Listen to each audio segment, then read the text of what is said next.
Good morning and welcome to the 11th edition of Technopreneur 2021. We'll be starting it off with our very first event, the first workshop of Technopreneur that deals with product management. To take the session, I would like to welcome our very own ex-MECian, Nikita Mallya. After graduating from Government Model Engineering College, she went on to do her Master of Science in Management Science and Engineering at Columbia University. Currently, she is a software product manager at Tesla. Nikita's motto of living my dreams one at a time is what has made her story so admirable and inspiring to all undergraduates out there. A constant inspiration to those around her, she has always managed to reach the heights which she has set her eyes upon. Now, before I hand it over to Nikita, I would like to remind our participants that half an hour into the session, we'll be putting up a certificate link, which you should be sure to fill out. Now, without further ado, let me hand it over so she can tell us about her journey, as well as impart valuable insights that she's gained along the way. Over to you, Nikita. Thank you, Sharad, for that lovely introduction. And thank you all for waking up early on a Saturday morning, even though it's a weekend, and for listening to me. So let me just go ahead and, can you please enable screen sharing for me? Oh, yes. 1 second. Mm-hmm. And that's the lovely Golden Gate Bridge in the background, which I went to a couple of weeks ago. So, yeah. Are you able to share now? Have you? Yes, I can share my screen. Just give me one moment.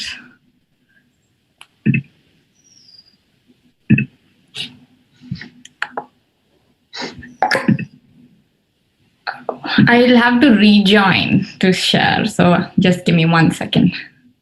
Yes. Yes, in a moment. Sure. No, wait. I think I just, yes. Good.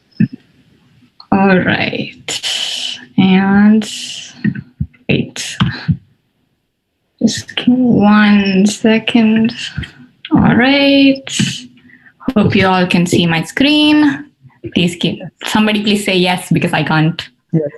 Hear others. Yes, thank you so much. Awesome. So I'll get started. Thank you so much for inviting me. I know you have a great lineup of speakers arranged for Technopreneur, and I am honored to be one among them, even though I don't have as many, accolades as some of the other speakers. But thank you again for inviting me. And I'm super excited to be here and to share my journey with you all. So what we're going to do today is, since it's a product management workshop, I will obviously be talking about what product management is. We will then be covering what product management interviews will look like. I'll give you a couple of basic tips on how to prepare, what kind of questions to expect. And then, of course, I want to walk you through my journey and tell you, how and why and when and how my whole experience so far, and what you guys can pick up from that. And finally, I want to end with how you can develop your product management skills, how to think like a product manager. And finally, I'd like to open the floor for questions so that we have a chance to interact. And also, please feel free to, interrupt me at any point in time if you have a specific question you want me to answer, or drop them in the chat, and I will take a look. So before we dig into product management, I just want to start off by saying that since a lot of you here are undergrads, there's always this question in our minds, like, what do I do? How do I figure out what my job is? And how do I figure out what my career path looks like? And that's a question that every one of us in our undergrad has gone through. And this is something that I want to start off by saying, that everybody starts with a blank state. Nobody has it all planned out. It might seem so from the outside, but actually everyone starts with a blank state. And it's also okay to not know what you want, which is why you start with what you like. Because, each one of us, we are all unique in because we have our own separate identities.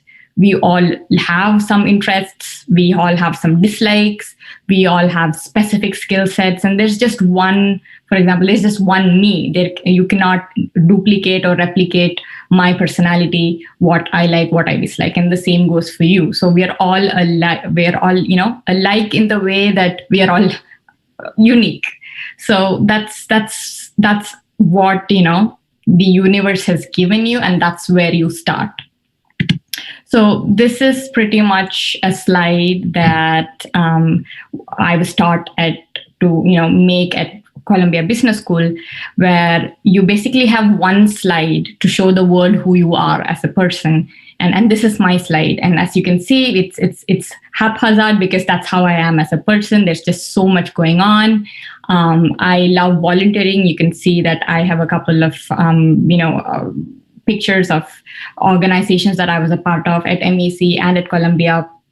I love meeting people. I love talking to people. Communication is my strong forte. And that's, you can see that on this slide as well. And I absolutely love writing, and writing has been an integral part of who I am as a person. And you can see that here. So I would encourage all of you to, after this session today, or after this whole program today, when you get the chance to just envision who you are as a person in a slide, it'll give you so much clarity on what you like, what you don't like, and help figure out your path forward. So digging right into what is product management. And this is like a tweet that I found, which I think is super accurate. You can't basically define what product management is, and that is because it varies role by role, team by team, company to company, domain to domain. You could have two PMs within the same company doing completely different things, and that's because that's the nature of the job. It differs depending upon what kind of products or what kind of domain that you're working into. But again, a joke, even product managers who've been product managers for 7 to 8 years or 10 years or 15 years find it hard to explain what they do as a job. Do they talk to people? Do they schedule meetings? Do they write documents? It's a hodgepodge of all these things. So this then I went through the comments to that tweet, and I found this one which I think is kind of accurate in terms of what product managers do. We write. It defines a common language where you give structure to vague ideas. You make honest what is known, and you connect the dot in other people's mind by providing the words that are waiting to be heard. So basically, what you do is this chart, which all product managers know or have heard of, where they say that you are at the intersection of UX, user experience, tech, and business, and you're in the middle of it all. But one thing that people tend to forget is that there is a strong involvement of people. You're dealing with people on a daily basis. You're not just dealing with people who are your customers. You're building for your customers who are people, but you're also internally within the company, working with people, working with designers, working with engineers, working with the sales, marketing team, working with people to derive products that your customers, who are again people, will use. So there's a strong people element. If you're like an extrovert and you don't like working with people, this is not the job for you. You can find another job, but essentially at the end of the day, you're going to be interacting a lot with people. And I want you to be very mindful of the fact that very mindful of this fact if you want to choose product management as your career path forward. So another way of defining what product managers do is that by looking at products. So products can be at their creation stage. For example, let's take Facebook. If they try to develop a new product where you can watch movies inside of Facebook, just like Netflix. if that's something that Facebook wants to do, that would be a part of, it's a new product that they're trying to create. They'll have to do market research, find out if it's worth investing in, building that product. So that's creation for you. Next up is improvement. Facebook Marketplace, which already exists, they try to bring in new features, new attributes into it. So that is an example of, a product that's in improvement stage. You've already found out your user base and you're trying to grow it. And the third one is maintenance. Well, in India, the legacy Facebook application that we have, I would put it in under maintenance inside a product roadmap, because it has a strong user base, or it's been a little saturated in terms of the features that Facebook has, but still it needs to be maintained, because no product life cycle ends. Your product is constantly evolving. There are always problems to take care of. There are always new user groups that you need to onboard. So a product, doesn't die until you, stop working on it and kill it. So that's the worst nightmare of a product manager, killing your own product. But this is basically how you envision products. You can take any product that exists right now, and they'll fall under either creation, improvement, or the maintenance stage. So different companies need different types of product managers. You need data PMs who, work with data. They might be building Tableau dashboards. They might be, using statistical models to do analysis on, different areas of the product that they work on. They're mainly dealing with data. That's why, they have data in their name. Business PM would be somebody who's deeply involved with the vision and mission of the company. They'll be closely working with the C-suite level executives, trying to find out, where the company should be headed. A design PM works closely with designers. They probably might not have to design, but they have to be comfortable with the design lingo, understand how design comes into the picture. A marketing PM would obviously be working with marketing and sales divisions, trying to get their stakeholders together. And a technical PM, which I'm a software PM. I basically don't have to code for my job, but I am expected to know everything about the products from a software perspective. And I work very closely with the developers to understand what are the features or requirements that can be done. And we all the big PMs essentially work with different stakeholders, and these stakeholders can differ depending upon what product you're working on and which domain you're a part of. So that pretty much covers what product management is. I know I was quick, but I am open to any questions towards the end, or you can pop them in the chat if you want right now. Next up, we're going to be covering PM interviewing. I just want to give you a base level, foundational level knowledge of what to expect if you apply for PM roles. So first of all, what skills make up the PM? So you need to have domain-specific knowledge. And what that means is if you're going to be a technical PM, you're supposed to, have some sort of computer science background. If you want to be a design PM, you need to at least know design terms and how user experience and UX and things like that. But you don't need to have very core domain knowledge. You can always learn that on the job, but you need to be at least familiar with what kind of role that you want to get into. And the second, of course, is leadership, because you're trying to, rally people together. You're trying to make people work towards a cause, and that cause is getting your product out into the market. And for that, you need to have leadership skills. Again, I would like to emphasize on the fact that you are not the CEO of the product. If things go correctly, everybody's going to praise the developers who made the product and the designers who designed the product. Nobody's going to come to you. But if the product fails, that's when everybody's going to, point out and find the PM and be like, you're responsible. You didn't do this properly. So leadership is super important.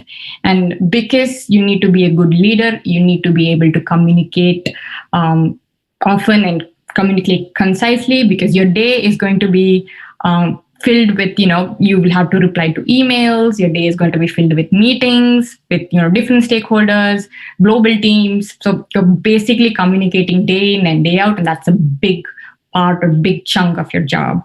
And to be able to communicate well, you need to have people skills. That's why You need to be comfortable talking to people. You need to be comfortable getting inside people's heads and understanding what it is that they are saying, because sometimes people don't know how to express their ideas, or people don't know how to ask the right questions. It's up to you to find out what that other person is saying, and that's why you really need to have good people skills to survive at this job.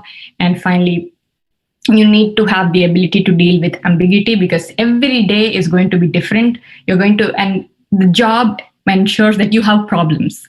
Product managers are there to deal with problem statements and to find out solutions to problems. So every day you're going to be, given different problems from different directions, from different stakeholders, and it's your job to figure out what needs to be prioritized and what needs to be done. And that can only be done if you have the self-motivation and grit to do this day in and day out. So I wanted to focus on all these points, because a lot of people make out product management to be this super glamorous job. Actually, it is not glamorous at all. You have to do a lot of work to get things together, and you don't have anything, comprehensible to show for it. So what did you do all day? You spoke in meetings, you wrote product documents. That's it. That's what you did. But it has a huge impact on the company as a whole, and that's where product managers come into the picture. So PM interviewing, normally what happens is that you send in your applications, you'll get a phone interview, a recruiter might contact you to see if you're a good fit for the role. And basically you'll have a couple of behavioral questions about, showing your leadership skills, or technical projects that you might have worked on, and how you took on the role of a product manager, and some product design questions, which I'll get to in a bit. You'll probably they'll give you a homework assignment where they'll give you a question and you'll have to tackle it with structured thinking. Again, something that I will cover in the later half of this presentation. And you'll have to bring the solution to life, and you'll basically have to show your thought process, how you broke down the problem into small chunks and how you came to the solution part. So what does this product design or strategy interview mean? Basically, you'll be asked questions to design a product. For example, design a washing machine for the elderly. So you have to get into the mindset of how elderly people think, understand what problems or what pain points that they have, and figure out how to solve for these pain points. So we'll get to that in a minute. Product strategy is basically like if Google tomorrow, so Google has their own self-driving Waymo cars, right? And should Google also start ride-hailing services like Uber or Lyft? So that's a question. It's a strategy question where you're trying to figure out if entering a certain market or entering a certain product domain is good for the company as a whole. You'll have to do, estimates and figure out if you'll have to do basically a cost-benefit analysis to figure out if you put in the effort, is it worth it at the end of the day? So basically, you're trying to understand the problem. You have to ask a lot of clarifying questions, because the question is going to be as broad as possible. They want you to, narrow down, focus on one specific aspect of the question that they've asked, and come out with a solution for that. And remember, for product management interviews, there are no right or wrong answers. It's all about how you think and how you present your thoughts.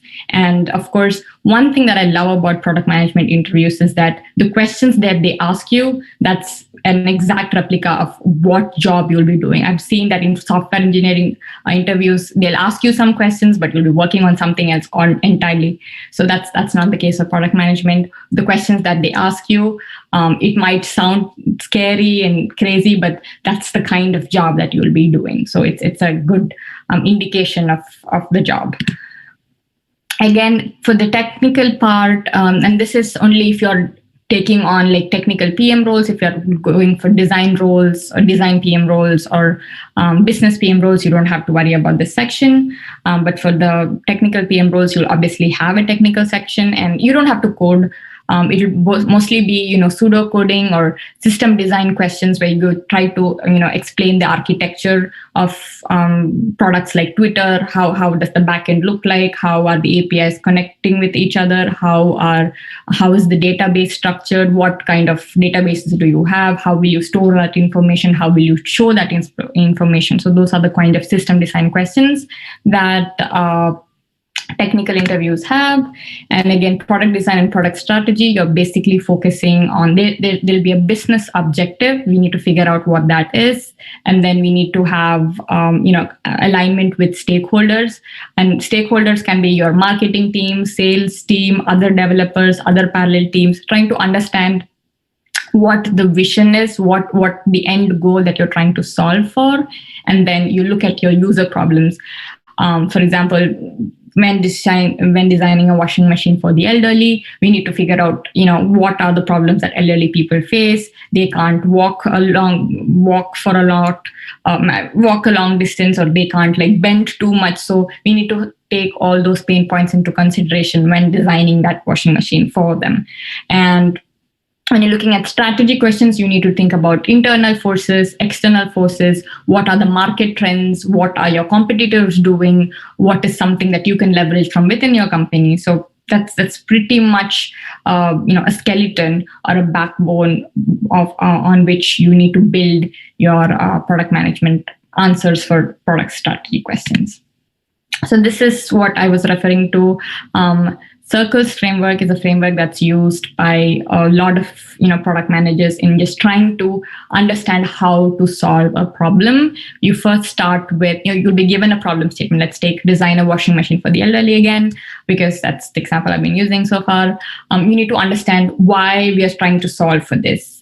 Who are we trying to solve for? Why are we trying to solve for this problem? And how are we trying to solve for this problem? So asking these clarifying questions actually help you understand a lot of the minute details of the problem. And once you do that, you identify the customer persona. In this case, the customers are elderly people, but elderly is again too broad. So you ask, what kind of elderly? Are we looking at just males or females? Are we looking at people over 60 or over 70? What age range does elderly fall into? Also, we need to look at their income levels. We need to look at if they are living in urban areas, rural areas. So you need to ask all those clarifying questions to figure out what those customer personas will look like. And once you do that, you figure out what their pain points are. And once you do that, the next step is to cut through and prioritization, because you'll have probably 10 pain points or 20 pain points. But from a realistic point of view, your engineering team or your dev team, and they don't have the time and the capability to work on all those 20 requirements. So then you figure out which 5 or which 3 that you need to do. And then you have to justify why those 3 or why those 5, depending upon how, again, cost benefit analysis on figuring out why investing in those 3 points is going to give you the returns that you want. So that's pretty much it. I know this was I went through this super quickly, but please Google this, because this is something that's widely, there's been a lot of articles written on the circles framework. You'll find a lot of examples, so you can definitely check it out and learn more. And if you have more questions, definitely reach out. I'd be happy to help. So that's all about product management. And I just want to quickly talk about my journey here, because that's a question that I've heard. I've got a lot of questions on LinkedIn or on emails from a lot of people who I guess are here as well. So like I said, the questions I've received are why product management, why Columbia, and how did you work on your profile? How did you plan this? But I want to say that I myself did not have a plan. I did not know what I wanted to do up until my 8th semester of college. So I was as clueless as most of you are. I hope you're all are as clueless, because that's normal, that's necessary. You have to be clueless in college. That's how you figure out what you need to do. So what I did is I started with what I like, and what I like is writing. So I wanted to write about tech stuff. So that's what I did. I mean, the first article that I published, I was paid 70 rupees for it. And then I wrote more articles. I started building a portfolio of sorts. And, towards the end, I was getting paid 1,000 rupees for one article, which is way more money than I thought I could, get as pocket money. So 1,000 rupees was super, big to me back then. So I started writing as much as I could. I started working with different, companies, startups, trying to be a freelancer there. and basically research and find opportunities that you have I used to use Internshell. I don't know if it's still as useful these days, but find out websites where you can volunteer or you can find opportunities, and just dive right in and build your profile. You need to have something to show people when you send out your resumes, or when you network, or when you talk to people. You need to have some sort of credibility, and that credibility is built by basically saying yes to opportunities. So I wrote because that's what I love doing. You can code, you can volunteer, whatever works for you, whatever is a part of who you are as a person, that's what you go with. And don't just stop at, projects that you do in college. Look out for internships, not just the ones that, the placement cell will give you. Look at internships outside. Freelancing opportunities. Now that everything is virtual, I guess freelancing is really, really growing. So volunteer with organizations, because you get to have a lot of leadership experience there. You get to interact with people. You get to know how to, work with different teams. You also get to work with global teams, and all this experience is definitely going to be super helpful. And this is like a picture of me during Excel, which is the annual Techno-Managerial Fest of MEC. So you can see me there towards the end. I super skinny in that picture, I know.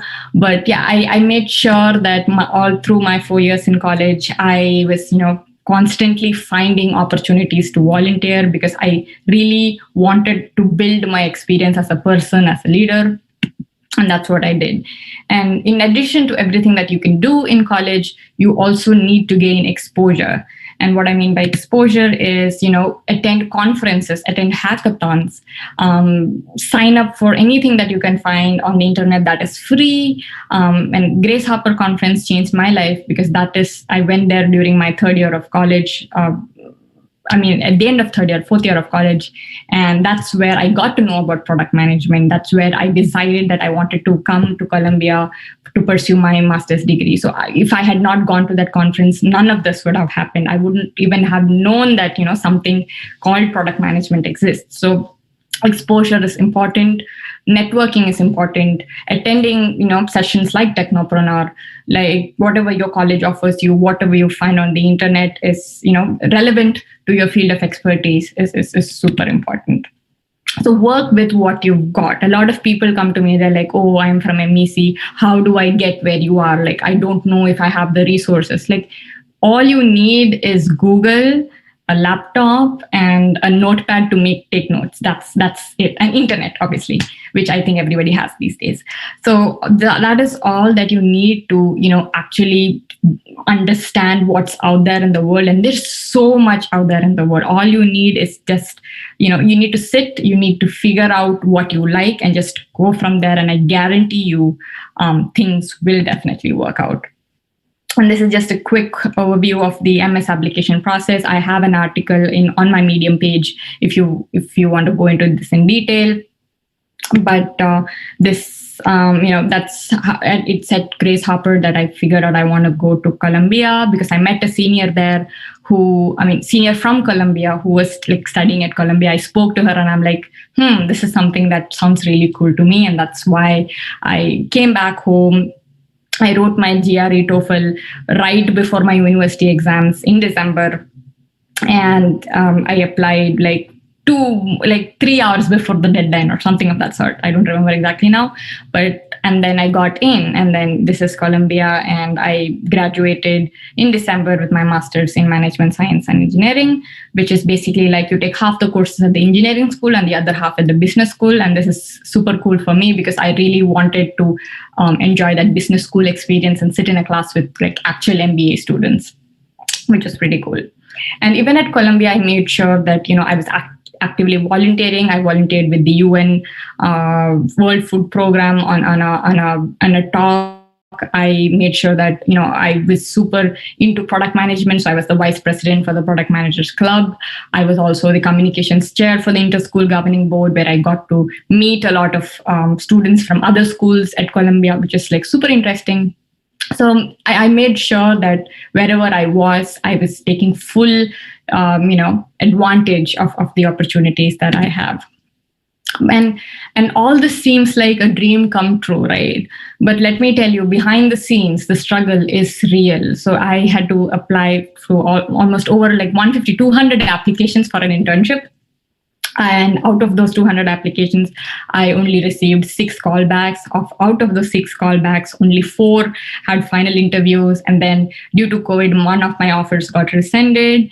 And like how we have back home, there is no training cell here. There is no placement cell here. You basically have to every day sit and apply, go to the careers website for each of the companies and apply. And with like no, and out of those 150 applications, I guess only like 1% replied back to me. They only 1% even sent rejection mails. The other 99%, they didn't even send me a mail. Right. So the struggle is real, and that's something that I also want to ensure. It's not all rosy posy here. Things are, as everything has its own pros and cons, and you have to compete with not just master's students, you have to also compete with undergrads who are studying here in the US. So it's not easy at all. And I used to record like every rejection that I received, or because I wanted to have like, I like organizing things. So as you can see in this picture, it was like rejection over rejection over rejection over rejection over rejection. And this is for like 6-7 months that you're here. Every day you open your email and you just see, thank you for applying, you've been rejected. So it was not a good time at all. But then I got the opportunity to interview for Google for their APM interview. APM process. Again, APM stands for Associate Product Manager. This is for the internship. And I went till the final round, but I didn't get in, and I was devastated. I was depressed for like a month. And that's the process is destined to make you angry, depressed, frustrated. You feel like a failure. You feel like nothing's working for you. And that's something that every one of us has gone through in our lives. But what you need is essentially, persistence. You need to have the hard work. You need to ensure that you have a good support system to rely on. And you basically need to have the drive to keep going even when things seem rough. And that's how I ended up getting an internship at Tesla. I kept applying. This is the Tesla Fremont factory. And it finally worked out. So please keep going. If you think that things are tough right now, things are not working right now, that's completely fine. Please know that there is light at the end of the tunnel. Finally, towards the last section, I just want to cover, how do you, sitting at home, develop your product management skills? How do you think like a product manager? And please feel free to take screenshots of what I'm about to show you next. You read, and you still read more. So here are some books on product thinking: Swipe to Unlocked, Hook, The Lean Product Playbook. These are like amazing books on really, getting a sense of what product management is and how to get started into the field. For interview prep, you have Cracking the PM Interview, Decode and Conquer, and Product Manager Interview. These books are like the Bible for PM interviewing. So please, if you're interested, do give them a read at least once. And there are a lot of communities on LinkedIn, on Facebook that you can join: APM Club, Product Buds, Product School. And they have a lot of like free courses, free books, free PDF that you can also read. And you have also courses that you can enroll into. I wouldn't say like spend money on this, but whatever's free, read it. And yeah, this is a picture that I took at last week because I just completed my 2 months at Tesla. And I have also written a blog post about, what my journey meant to me and how much of a struggle it was. So you can also go into my Medium profile and read that there. Happy to answer any questions that you have. Thank you so much. I know I've been rambling on for like about 30 minutes now. Thank you so much for listening to me. If you, were with me throughout these 30 minutes. So yeah, please feel free to also connect with me on LinkedIn, Medium, or send me an email if you have more questions. Happy to answer them. And thank you so much for giving me 30 minutes of your time.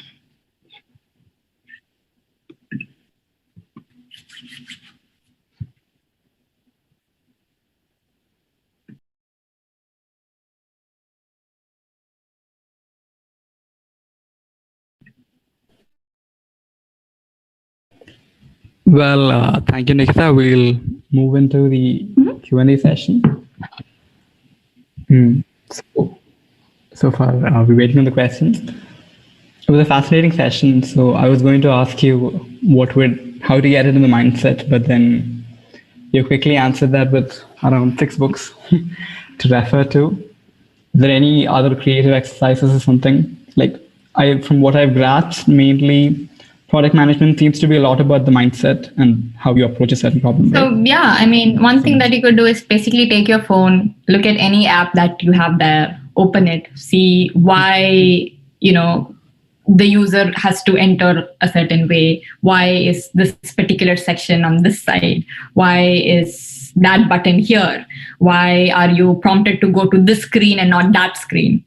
Why does the Instagram, have its reels on like a separate section? Why is it not the first thing that you see when you open it? So basically trying to understand why, because there was a PM who made these decisions, right? So basically trying to understand how PMs think, what might be the reasons behind the decisions that they made, and just going from there. Any product that you see, anything, a glass, why is it this shape? Why is it this huge? Why is it curved at the bottom? Basically trying to understand questions and figure out why those decisions were made, because product management is all about decision. I'll have something fun to do for today. A few questions that have come in. How did you get to know about different interviews you had applied and rejected? And how did you reach Tesla? So, like I said, the ones that don't reply to you, you're pretty much rejected in those cases.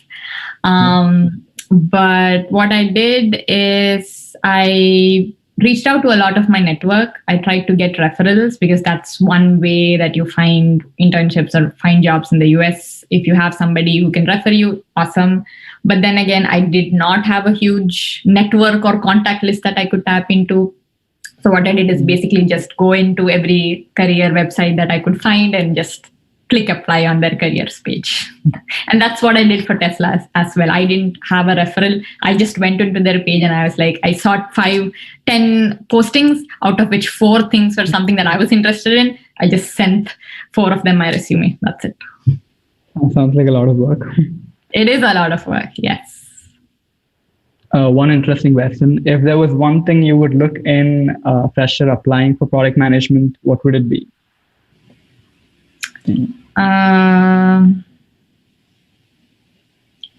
would look for what they did in, with how do they express their interest for product management. So like, you don't have to have product management experience to apply for product management internships or jobs. You basically need the skills that I mentioned: leadership, people skills, communication. Is there any way that you can show me that you have these 3? Then you're in. Okay. And another question. So you mentioned that you really like writing, and later on you met the senior from Columbia. From there, you got interested. So the question is, how do you understand product management was your niche? I basically used the method of elimination. I did not see myself coding all day long. I wanted a job where I could talk to people. I wanted a job where I could, work with different problems. I don't like, how would I put it? Normalcy. I like craziness. I like madness. And when I did my research about product management, I felt like this is the field for me. But then again, I want to work in product management. I might change my career path a couple of years from now. You can't say anything about the future, but I'm happy where I am right now, and it thankfully worked out. It doesn't always have to be the case, but for me, it worked out. That's true. And you mentioned the blog Tech Story, I believe, when I saw it, isn't it? So how did you get the opportunity to start article writing? I got that from a friend, actually. He was working at that company as a writer, and he found a job there as a video editor. And I was like, I want to make some pocket money. And I signed up for the video editing role. And then the boss there went to my Instagram profile, saw my blog link that I had there, and he was like, oh, do you also want to start writing articles? And I'm like, yes. So that's pretty much it. What I did is I had a WordPress blog, a very stupid WordPress blog, but that blog really helped my boss understand that, I can also write articles. So please feel free to, start up a blog of your own. You can do that so easily these days. Just put your work out there for the world to see so that people understand what your skill sets are and, they can come to you. Mm-hmm. No, I like writing myself. Awesome. We should have a blog. Yes. If you don't already. No. Another question is, so how is the learning community and educational system different from Columbia University and Mount Engineering College? It was pretty different in terms of I really liked what I was learning at Columbia. That's because I got to choose subjects that I want. Unlike, where at MEC, you basically have to follow the syllabus and the schedule that you are given. Another thing that I liked was the teachers were super enthusiastic about what they were teaching, which I think lacks in their teachers back at MEC. I don't know if there are any teachers here, but I'm so sorry. But the teachers were like, they made sure that learning was fun, and they made sure that you learned things that were relevant to your job or relevant to the field that you're in. So always understanding why you're learning something is helpful. Because even now at MEC, there are some topics or subjects that if I knew why I was learning them, I would have learned them properly, like, database structures or system design or things like that. Now you know why it's important now that you've entered the workforce. But when you were studying that, you were like, oh, what a shitty subject. I don't want to learn this. So, it's important to understand why. So what you could do is go onto the internet and just read our textbooks written by foreign authors, because they try to they start with the why before they get into the subject. So maybe taking that approach would help, but then again, you have to read your own books and those books. So it's totally up to you. Okay. Another question that's come across is, are there any specific master programs that would be especially beneficial into getting into a product management role afterwards? So Carnegie Mellon University has a specific master's in product management. I guess people who graduate from that program go on to become product managers. But besides that program, anybody can be a product manager, essentially. You don't have to have, like I said, it differs role by role, company by company, team by team. People look at different sorts of resumes. Some people just want somebody who have leadership, people experience, and domain knowledge. So if you can, display that with what you have, that should be enough. You don't have to study a specific course or do a specific thing. There's no gatekeeping here. It's open to everybody. And this is a question I think comes to most people's mind when you see Tesla. So the question is quite simple. Did you get an opportunity to visit Elon Musk? Not yet. I've had the opportunity to see him in an all-hands meeting virtually, but I've not had the opportunity to see him face-to-face. And I hope I don't see him face-to-face, because essentially at Tesla, if you're meeting Elon Musk, that means you've screwed up something. Oh, okay. Look at other questions.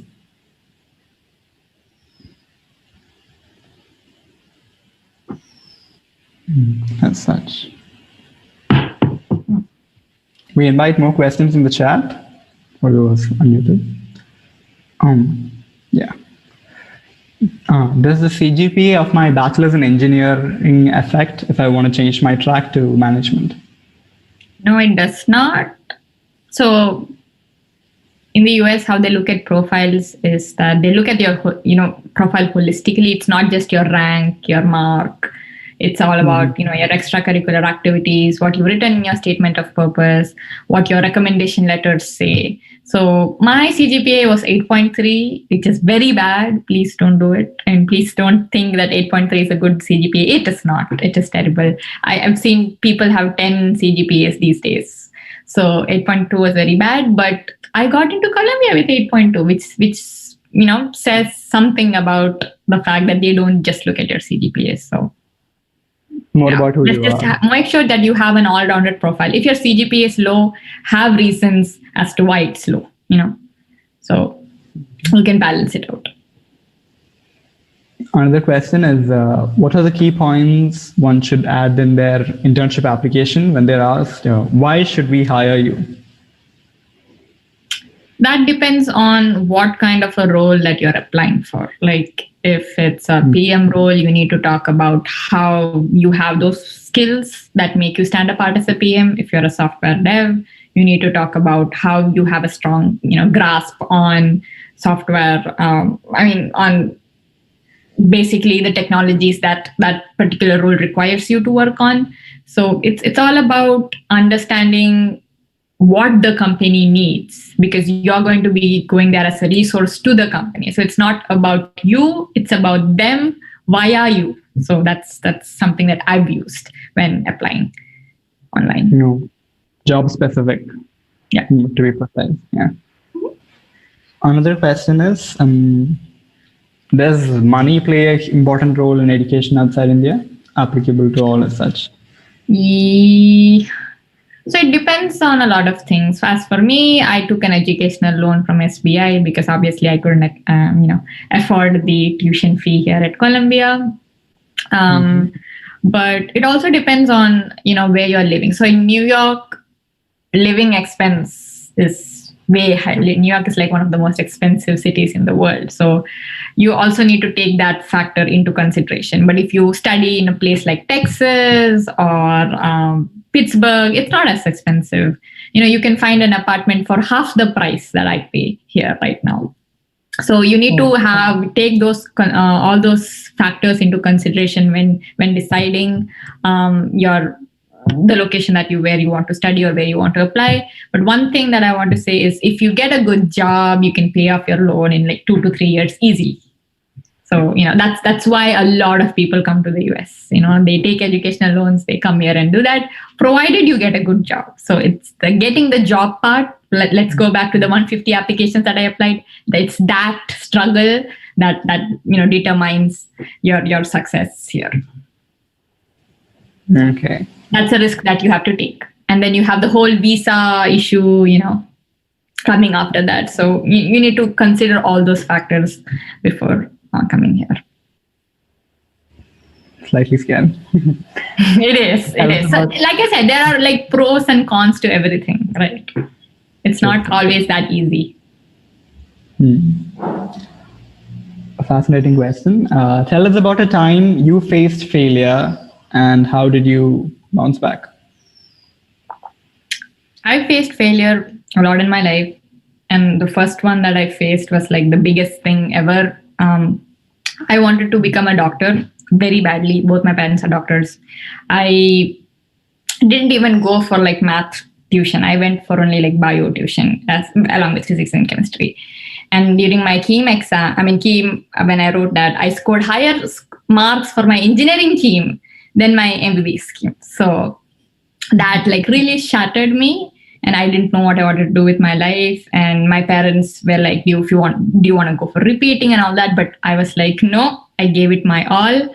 MBBS is not something that I wanted. And my first year in engineering, when I joined, I was not happy at all. I just did it because my sister was like, don't repeat, don't do MBBS, just do engineering. We'll figure it out from there. So that's actually how I was introduced to engineering. I felt like such a big failure, but then I figured out that what happened was for the best. And then I started, making the most of what's around me, and the rest is history. And I'm here right now. And I'm so glad I'm not a doctor today. You're where you want to be. Where I want to be. Yes. Another popular interview question. If you had to go back and do it all again, what would you change? Simple. Nothing. I believe failures, pain, and all the hiccups and obstacles that you have in your path teaches you a lot of things. I mean, even the love failures that I've had like teach me a lot about how to deal with people, how to understand people, how to not trust people. So every step of the way, it's been painful. It's not been easy. It seems very nice and very colorful on that colorful presentation that I showed you. But behind those scenes, it's been hard. There have been days where I cried every day, where nobody understood me, where I was alone. So during COVID, I was in New York. I was stuck inside my apartment for 4 months. I didn't step out, and I even ended up getting COVID. So, there have been like very dark, dangerous days, but I would not change any of it because it has taught me to be independent, to, figure things out, to think on my feet, and be happy of the blessings that, God has given me. I'm very religious in that sense. So I wouldn't change anything. And that's how I've lived my life, and that's how I expect to live my life in the future as well. That's an interesting take on the question. How effectively do you think you've managed your time so far? What's your usual go-to for getting rid of distractions? So I am very human in that sense. I get distracted a lot. I have this very ridiculous habit of replying to every message the moment it comes on my phone, which is very bad.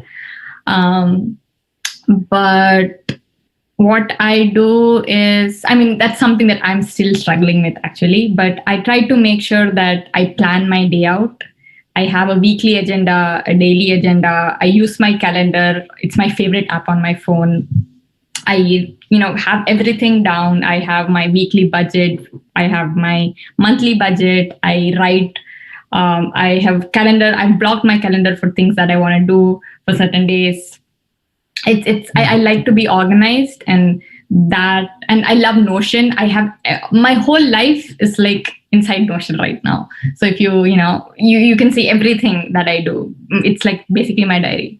So organizing things help, writing down helps. But distraction is crazy because, notifications and things, they just get to you. But I try to make sure that I have time for myself and I have time for my family. And yeah, if you have tips on how to deal with distractions, let me know. Yes. Can you share names of any good books or anything to refer to if you're self-studying on this topic? I think the 6 books should be enough that you mentioned, but are there any more that come to me? Lenny's newsletter. There are like newsletters that you can find online. Lenny's newsletter, just subscribe to that. It's paid, but it's worth the money.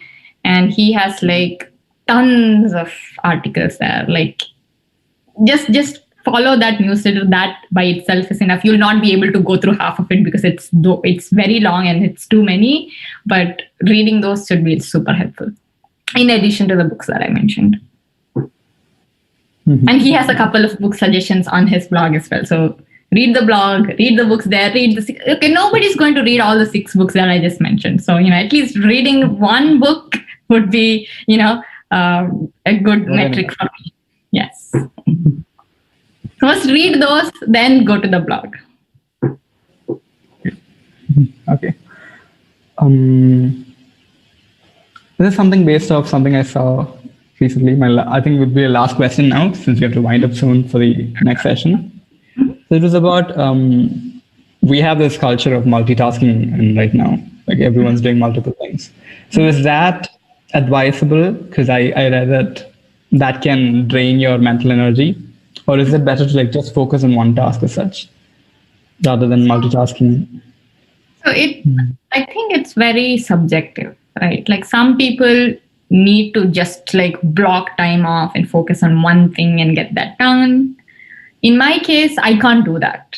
I'm doing one thing, something else will come into my mind. I need to work on that. So I like multitasking. I wouldn't say I like multitasking, but it's just how I am as a person and just the way that I work.